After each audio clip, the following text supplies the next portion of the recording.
નમસ્કાર, આપ જોઈ રહ્યા છો એબલ 24 ન્યૂઝ। ખેરાલુ તાલુકાના દેદાસણ ગામમાં મનરેગા યોજનામાં કથિત ગેરરીતિઓનો મામલો ગરમાયો। તકેદારી આયોગના આદેશથી તપાસ શરૂ। ખેરાલુ તાલુકાના દેદાસણ ગામમાં મહાત્મા ગાંધી રાષ્ટ્રીય ગ્રામીણ રોજગાર ગેરંટી યોજના હેઠળ કથિત ગેરરીતિઓ અને ભ્રષ્ટાચારના ગંભીર આક્ષેપો સામે આવતા સમગ્ર મામલો ચર્ચાનો વિષય બન્યો છે। ગામના અરજદાર રાજેન્દ્રસિંહ દ્વારા કરવામાં આવેલી રજૂઆતના આધારે ગુજરાત તકેદારી આયોગ ગાંધીનગર દ્વારા તપાસના આદેશ આપવામાં આવ્યા હતા।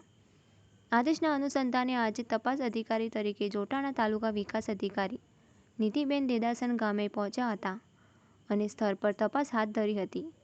તપાસ દરમિયાન મનરેગા યોજના હેઠળ નોંધાયેલ જોબ કાર્ડ ધારકોના નિવેદનો લેવામાં આવ્યા। પંચોની હાજરીમાં સમગ્ર કાર્યવાહી પારદર્શક રીતે હાથ ધરવામાં આવી હતી। તપાસ દરમિયાન કેટલાક ગ્રામજનોએ ગંભીર આક્ષેપો કરતા જણાવ્યું હતું કે તેમના નામે જોબ કાર્ડ બનાવવામાં આવ્યા છે, પરંતુ તેઓ ક્યારેય મનરેગા હેઠળ કોઈ મજૂરીના કામે ગયા નથી। તેમ છતાં તેમના બેંક ખાતામાં મજૂરીની રકમ જમા થઈ હોવાની અને ત્યારબાદ તે ઉપાડી લેવામાં આવી હોવાની શંકા તેમણે વ્યક્ત કરી છે। સમગ્ર ઘટનાને લઈને ગામમાં ભારે ચર્ચા અને હોબાળો જોવા મળ્યો હતો। અરજદાર સહિત અનેક ગ્રામજનો નિવેદનો સત્તાવાર રીતે નોંધવામાં આવ્યા હતા। ગામના કેટલાક લોકોએ એવો પણ આક્ષેપ કર્યો હતો કે દેદાસણ ગામમાં અત્યાર સુધી કોઈ નોંધપાત્ર વિકાસનો કામો થયા નથી, જ્યારે કાગળ પર વિવિધ વિકાસ કાર્યો દર્શાવીને તેની ગ્રાન્ટો મેળવવામાં આવી હોવાની સંભાવના છે। આ ઉપરાંત ગામની સ્થિતિ અંગે વધુ એક ચોંકાવનારી હકીકત સામે આવી છે। ગ્રામજનોમાં જણાવ્યા મુજબ દેદાસણ ગામમાં આજ દિન સુધી ગ્રામ પંચાયતનું પોતાનું મકાન પણ ઉપલબ્ધ નથી અને હાલમાં ગ્રામ પંચાયત ભાડાના મકાનમાંથી કાર્યરત છે। હાલ સમગ્ર મામલે દેદાસણ ગ્રામ પંચાયત મનરેગા યોજના સાથે સંકળાયેલા જવાબદારો તેમજ સંબંધિત વ્યક્તિઓની તપાસ ચાલી રહી છે। તપાસ પૂર્ણ થયા બાદ જ સમગ્ર હકીકત સ્પષ્ટ થશે। જો તપાસમાં ગેરરીતિઓ સાબિત થશે તો જવાબદારો સામે કાયદેસરની કાર્યવાહી કરવામાં આવશે। અહેવાલ રણજીતસિંહ ઠાકોર, એબલ 24 ન્યૂઝ, વડનગર। મારું નામ પરમાર રાજેન્દ્રસિંહ જણુસિંહ, ગામ દેદાસણ, હું રહેવાસી। અમો અરજદારે અગાઉ 5 વર્ષ અગાઉ 2017 થી 2022 સુધીની આરટીઆઈ માહિતી દ્વારા દેદાસણ ગ્રામ પંચાયતમાં મનરેગાની કામગીરી વિશેની માહિતી માંગેલી હતી। એના અનુસંધાને મને જાણવા મળેલ કે દેદાસણ ગ્રામ પંચાયતમાં 70% કામ ખાલી જેસીબી દ્વારા કરવામાં આવેલા છે, કોઈ શ્રમિકોને કરવામાં આવેલા શ્રમિકો દ્વારા કરવામાં આવેલા નથી। તેમ છતાં ખોટી રીતના પંચાયતના વીસી દ્વારા ખોટી રીતના અંગૂઠા મુકાવી શ્રમિકોના ખાતામાંથી પૈસાની ઉચાપત કરેલી, બરોબર। શ્રમિકોને આનો કોઈ ખબર છે નહીં। તેમ છતાં અમે ગુજરાત તકેદારી આયોગ ગાંધીનગર ખાતે એની કમ્પ્લેન કરેલી, એની તપાસ બેઠેલી। એમાં મનરેગાના તમામ કામની અમે ઉલ્લેખ કરેલો। તેમ છતાં ખાલી અમો અરજદાર દ્વારા સ્વખર્ચે 2021-22માં સ્વખર્ચે સ્મશાનનું જેસીબી દ્વારા કામ કરેલું, ખાલી એ પૂરતી જ આની તપાસ કરેલી। બાકીની કોઈ તપાસ મનરેગાની કોઈ તપાસ કરવા અધિકારીઓ તૈયાર નથી। આજ દિન સુધી અમે અગાઉ આ લડત ચાલુ રહેવાની છે, બરોબર। એનાથી વિશેષમાં અમે એ કહેવા માંગીએ છીએ કે હવે આ લોકો પંચાયતમાં એટલો દબાવવા માંગે છે કે જે અરજદારો કામ કરવા માટે આવે તો પંચાયતમાં કરવા માંગતા નહીં વીસી દ્વારા।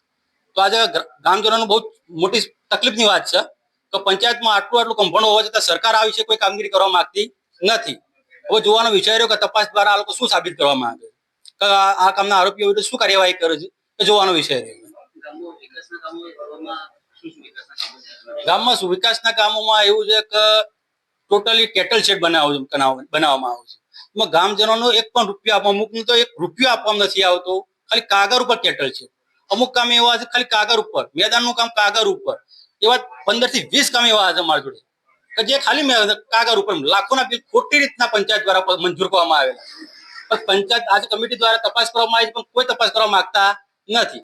એમને એક જ વિષય છે કે તમે જે સ્વખર્ચે કર્યું છે એની તમારે તપાસ કરવાની છે। જે પંચાયત જે મનરેગાનું કમ્પાઉન્ડ છે એ વિશે કોઈ તપાસ કરવા માંગતા નથી। એટલે હવે જોવાનો વિષય રહ્યો કે આ કામના અધિકારીઓ હવે શું જવાબ કરે છે, શું તપાસ કરે છે અને શું કાર્યવાહી કરે છે, એ જોવાનો વિષય છે।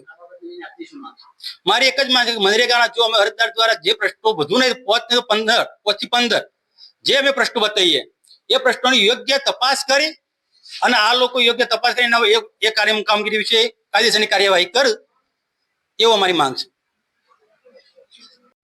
મોહબ્બતસિંહ, આજે આપણા દેદાસણ ગામમાં જે તપાસ ચાલી રહી છે, શું કહેશો આ બાબતે? તપાસમાં એવું છે ને કે કોઈ મજૂરી જેલું જ નથી। આ લોકો કઈ રીતના પૈસા ઉઠાવશે અમને ખબર। આજે મારા બાજુમાં વડીલ બા છે, એ કોઈ દિવસ મજૂરી જેલો નથી.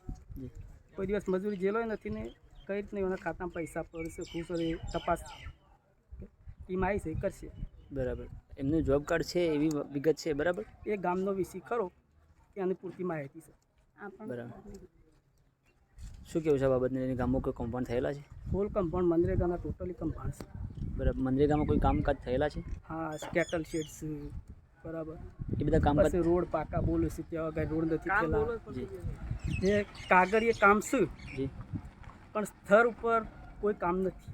જી સ્તર ઉપર કોઈ કામ નથી. આ જે તે કામ કર્યું એ મશીન દ્વારા કરે છે અને આ જે મજૂર છે એ બધાનું ફોડ તરીકે દબાણ કરી છે કોઈ પણ રીતના લાઈન અને કહેવામાં આવેલું છે. બરાબર. ગામમાં કેટલા લોકોના જોબ કાર્ડ હશે?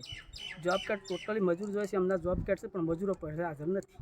તો કામકાજ શેના દ્વારા કરવામાં આવે છે? હવે ભાઈ કામકાજ મશીનથી કરવામાં આવેલું છે.